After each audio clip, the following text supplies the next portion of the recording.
दोस्तों किसी गांव में एक मोहन नाम का किसान रहता था। उसके पास उसकी मेहनत की कमाई के 11 सोने के सिक्के मौजूद थे। जब उसका बेटा पैदा हुआ तो उसने अपने बच्चे के भविष्य के लिए अपने ही टाउन के मर्चेंट को वो सिक्के दे दिए और उनको वो सिक्के तब तक किराए पर देने के लिए कहा जब तक कि उनके बेटे की उम्र 20 साल ना हो जाए, क्योंकि सोने की वैल्यू उस टाइम पर टाइम के साथ साथ बढ़ती जा रही थी। उस मर्चेंट ने मोहन की बात मान ली और सोने के सिक्कों को किराए पर लगा दिया। हर साल उन सिक्कों की कीमत उनके असल दाम से 7% बढ़ने लगी। यहाँ पर किराए के पैसों को मोहन ने खुद लेकर खर्च करने की बजाय उन्हें वापस उन सिक्कों के असल दाम में जोड़ने के लिए उस मर्चेंट को कहा। और जब मोहन का बेटा 20 साल का हो गया तब उन सिक्कों के बारे में जानने के लिए मोहन उस मर्चेंट के पास गया। मोहन ने जब मर्चेंट से अपने सिक्कों के बारे में पूछा तब मर्चेंट ने उसको कहा कि तुम्हारे जो सोने के सिक्के हैं वह बढ़कर 42.5 हो गए हैं, क्योंकि तुमने अपने सिक्कों को कंपाउंडिंग इंटरेस्ट पर किराए पर दिया था। मोहन सिक्कों के बारे में जानकर बहुत खुश हुआ और क्योंकि उसके बेटे को उस टाइम सिक्कों की कोई भी जरूरत नहीं थी तो उसने उस सिक्कों को वापस से मर्चेंट के पास ही रख दिया। मोहन का बेटा अब जब 50 साल का हो गया तो मोहन ने उस मर्चेंट से अपने सारे सिक्के लेने को कहा। वो घर गया और अपने बेटे को उसने 324 सोने के सिक्के दिए, क्योंकि कंपाउंडिंग की वजह से सिर्फ 50 साल में उन सिक्कों की कीमत 30 गुना बढ़ गई थी। दोस्तों 324 सोने के सिक्के जिसकी उस टाइम पर और भी ज्यादा वैल्यू हो गई थी, इनको पाकर मोहन के बेटे ने उनका दिल से शुक्रिया अदा किया। तो दोस्तों इस कहानी से हमें ये सीख मिलती है कि किसी भी चीज पर अगर हम लॉन्ग टर्म के लिए इन्वेस्ट करते हैं तो हमें अपने इन्वेस्टमेंट पर कंपाउंड इफेक्ट का मैजिक जरूर देखने को मिलेगा। दोस्तों कंपाउंडिंग में इतनी पावर मौजूद है कि महान साइंटिस्ट एल्बर्ट आइंस्टाइन ने तो इसको दुनिया का 8वां अजूबा बता दिया था। और हाँ दोस्तों, कंपाउंडिंग का इफेक्ट सिर्फ पैसों पर नहीं बल्कि हर जगह पर काम करता है। आपकी हेल्थ, आपकी वेल्थ, आपका करियर, आपकी हैबिट्स, हर जगह पर दोस्तों असली पहचान इस कंपाउंडिंग को इन्वेस्टिंग से ही मिलती है। मतलब कि जितनी जल्दी आप इन्वेस्टिंग करना शुरू कर दोगे आप लॉन्ग रन में उतने ही ज्यादा पैसे कमा पाएंगे, क्योंकि तब आपको कंपाउंडिंग की एक अलग ही पावर देखने को मिलेगी। तो दोस्तों कैसे आप इन्वेस्टिंग के अंदर इसको यूज कर सकते हैं और लॉन्ग रन में आप कंपाउंडिंग का किस तरह से फायदा उठा सकते हैं, आज की इस वीडियो में मैंने ये सब आपको एक बहुत ही सिंपल तरीके से समझाया है। और कुछ एग्जांपल्स के साथ मैंने ये भी एक्सप्लेन किया है कि कैसे आप कंपाउंडिंग की इस पावर का अभी से यूज कर सकते हैं। तो दोस्तों इस वीडियो के अंदर आपको बहुत कुछ सीखने को मिलने वाला है, तो इस वीडियो को आखिरी तक ध्यान से जरूर देखना। दोस्तों कंपाउंडिंग के बारे में ज्यादातर हमें अलग अलग जगह से कई तरह की बातें सुनने को मिलती है। कोई इसके बारे में कहता है कि अमीर बनने का इससे अच्छा तरीका कोई भी नहीं है, तो कोई ये भी कहता है कि भाई बहुत ज्यादा कंपाउंडिंग करके देख ली, यहाँ पर ज्यादा कुछ फायदा नहीं होता। तो दोस्तों जब लोग इस टॉपिक को लेकर सबकी अलग अलग राय सुनते हैं तो कंपाउंडिंग के इस टॉपिक को बहुत ही ज्यादा कॉम्प्लिकेटेड समझने लगते हैं और इस चक्कर में इससे बचने की कोशिश करते हैं और ये सोचते हैं कि अगर हमें इसका ज्यादा प्रॉफिट ना मिला तो हमें क्या ही फायदा होगा। जबकि दोस्तों रियल में कंपाउंडिंग का ये जो कॉन्सेप्ट है वो बहुत ज्यादा सिंपल है। देखो दोस्तों कंपाउंडिंग एक लॉन्ग टर्म इन्वेस्टमेंट स्ट्रेटेजी है जिसके अंदर प्रिंसिपल अमाउंट से जो भी पैसे कमाए जाते हैं उससे मिलने वाले इंटरेस्ट को वापस से उसी प्रिंसिपल अमाउंट में ऐड कर दिया जाता है और वो इंटरेस्ट उस अमाउंट में ऐड होकर और इंटरेस्ट बनाता है। और दोस्तों ये प्रोसेस इस तरीके से लगातार चलता रहता है। कंपाउंडिंग के अंदर जिस चीज का सबसे बड़ा रोल होता है वो है टाइम, क्योंकि दोस्तों ये प्रोसेस सही से तभी काम करता है जब आपकी इन्वेस्टमेंट लॉन्ग टर्म के लिए की जाए, क्योंकि शॉर्ट टर्म में आपको कंपाउंडिंग का लगभग 0 ही फायदा मिलेगा। अगर एक आसान एग्जांपल से समझे तो मान लीजिए अमित 19 साल की एज में साल के सिर्फ 2000 रुपए इन्वेस्ट करने शुरू करता है और इन्वेस्ट करते करते 27 साल की एज में आकर वो अपनी इन्वेस्टमेंट को बंद कर देता है और जितना भी उसके पास इन्वेस्टिंग का पैसा जमा होता है उसको वो अपनी रिटायरमेंट के लिए ग्रो होने के लिए छोड़ देता है। वहीं पर एक और लड़का है जिसका नाम है मोनू, जो 27 साल की उम्र तक कोई भी इन्वेस्टमेंट नहीं करता, पर 27 साल के बाद वो 58 साल की एज तक साल के 2000 रुपए इन्वेस्ट करता है, वो भी अमित की तरह 8% के सेम इंटरेस्ट रेट पर। तो अब आप ये बताइए कि 60 साल की एज में अमित और मोनू दोनों में से किसको ज्यादा रिटर्न मिलेंगे। अब दोस्तों शायद आपको ये लग रहा होगा कि ऑब्वियसली मोनू को ही मिलेंगे, क्योंकि अमित से उसने काफी ज्यादा और लंबे टाइम तक पैसे को इन्वेस्ट किया है, पर रियलिटी में इन्वेस्टमेंट के ऊपर ज्यादा रिटर्न पाने वाला अमित ही है। हाँ दोस्तों ये बात अलग है कि अमित ने सिर्फ 16,000 रुपए इन्वेस्ट किए थे और अगर मोनू को देखा जाए तो उसने 64,000 रुपए इन्वेस्ट किए थे, जो देखा जाए तो अमित के कंपैरिजन में बहुत ज्यादा है। लेकिन अमित का जो पैसा था वो 16 बार कंपाउंडिंग इंटरेस्ट में फोल्ड होता गया, जबकि मोनू के पैसे सिर्फ 4 बार ही फोल्ड हुए। इसीलिए रिटायरमेंट की एज में अमित को जहां उसकी इन्वेस्टमेंट पर लगभग 2,53,661 रुपए मिले, वहीं मोनू को लगभग 2,25,901 रुपए मिले, क्योंकि अमित ने अपने पैसों को लंबे टाइम तक ग्रो होने के लिए छोड़ दिया था, पर मोनू ने अपने पैसों को ग्रो होने का टाइम ही नहीं दिया। इसलिए दोस्तों टीन एज या फिर 20s कंपाउंडिंग का फायदा उठाने के लिए सबसे बेस्ट एज मानी जाती है। और दोस्तों इसका रीजन यही है कि जितना ज्यादा टाइम आप कंपाउंडिंग को दोगे आपको उसके उतने ही अच्छे रिटर्न्स मिलेंगे। पर अगेन दोस्तों जब भी इन्वेस्टमेंट की बात आती है तो ज्यादातर यंगस्टर्स यही सोचकर डर जाते हैं कि अगर उनका पैसा डूब गया तब क्या होगा, और यहाँ वो असल में 2000 तो क्या 200 रुपए भी इन्वेस्ट नहीं करते, भले ही वो अपने उन 2000 रुपए की पार्टी कर ले या फिर कोई ऐसी शॉपिंग कर ले जिसकी उन्हें जरूरत भी ना हो। उनके लिए इन्वेस्टमेंट करना बहुत ही ज्यादा मुश्किल होता है। और दोस्तों ये कोई सरप्राइज होने वाली बात बात नहीं है। नॉर्मल इंडियंस इन्वेस्टिंग को लेकर इसी फॉर्मूले को फॉलो करते हैं। पर दोस्तों क्या होगा कि आपको इन्वेस्ट करने के लिए कुछ ऐसी कंपनीज मिल जाएं जो आप और दुनिया के बाकी लोग, लगभग सभी लोग यूज करते हो, जैसे कि शॉपिंग के लिए अमेजोन, हर तरह की इन्फॉर्मेशन के लिए यूट्यूब एंड गूगल, ऑफिस में लगे लगभग हर कंप्यूटर के लिए माइक्रोसॉफ्ट, चैटिंग या फिर रील्स देखने के लिए इंस्टाग्राम या व्हाट्सएप। सोचो अगर इस तरह की बड़ी बड़ी कंपनीज जो ऑलरेडी मार्केट के अंदर बहुत टाइम से डोमिनेट कर रही हैं, इनकी फ्यूचर ग्रोथ से अगर आपको डायरेक्टली फायदा हो तो कैसा होगा। क्योंकि दोस्तों देखो, ये जितनी भी बड़ी बड़ी कंपनीज हैं, इन सभी को हम डेली बेसिस पर यूज करते हैं। आप लगभग रोज यूज करते हैं। उस चीज की आपको बाकी चीजों से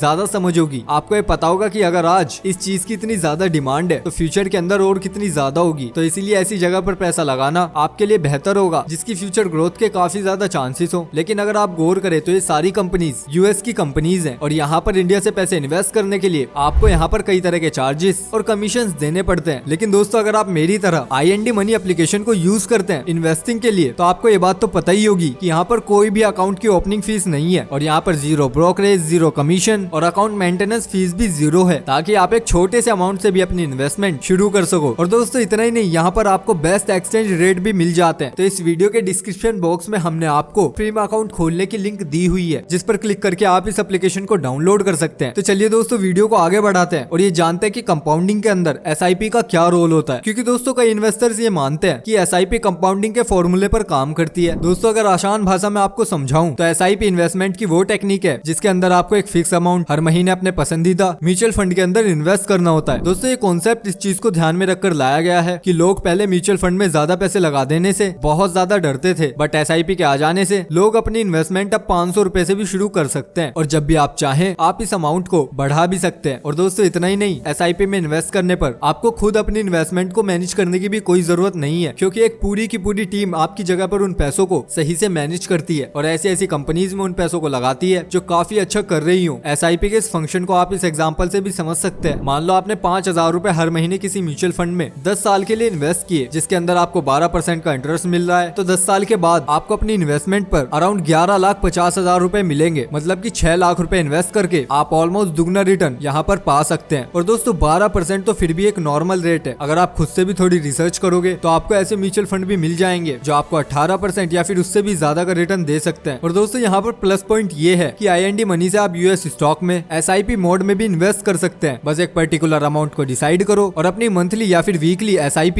IND मनी के साथ स्टार्ट कर दो, जो कि 500 रुपए से शुरू होती है। और दोस्तों सबसे जरूरी बात, इन्वेस्टिंग में सबसे ज्यादा जरूरी चीज होती है पेशेंस। अगर आप पेशेंस रख लेते हो तो आप डेफिनेटली इन्वेस्टिंग से एक बहुत ही अच्छा अमाउंट अर्न कर पाओगे। तो दोस्तों ये थी हमारी आज की वीडियो। आई होप आपको इन्फॉर्मेशन पसंद आई होगी और अगर आपको इन्फॉर्मेशन पसंद आई है तो प्लीज यार इस चैनल को सब्सक्राइब कर दो, वीडियो को लाइक कर दो। मिलते हैं बहुत जल्द आपसे अगली वीडियो में, तब तक के लिए बाय बाय, अपना ख्याल रखिएगा।